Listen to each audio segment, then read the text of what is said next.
So here's how we beat an American news organization using the power of AI. Let me show you.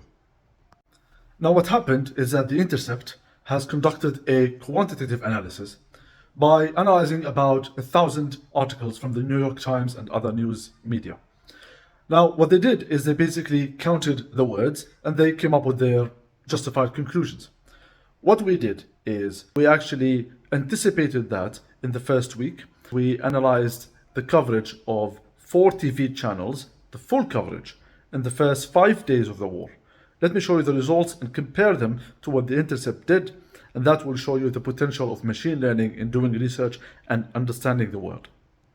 So what the Intercept did is showed how the coverage of Gaza war in the New York Times and other major newspapers is heavily actually favored towards Israel and biased against Palestinians.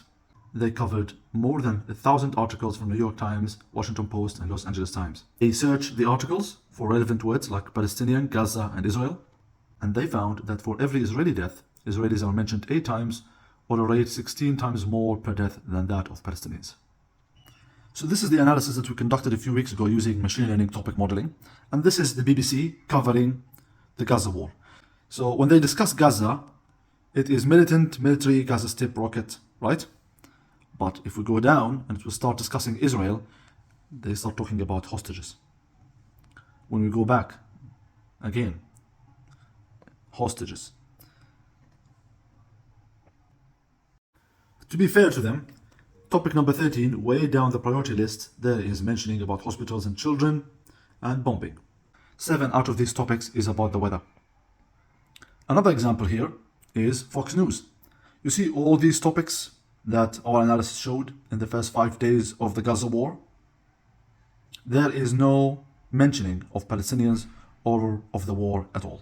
So they don't even care. So by using the power of machine learning topic modeling, we were actually successful in mapping out how these media outlets cover the war in Gaza and their sentiments towards the various parties of the conflict.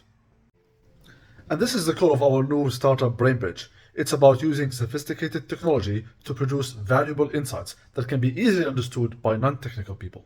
What else do you think we can use machine learning for? Leave that in the comments below, and if you have any questions, let me know.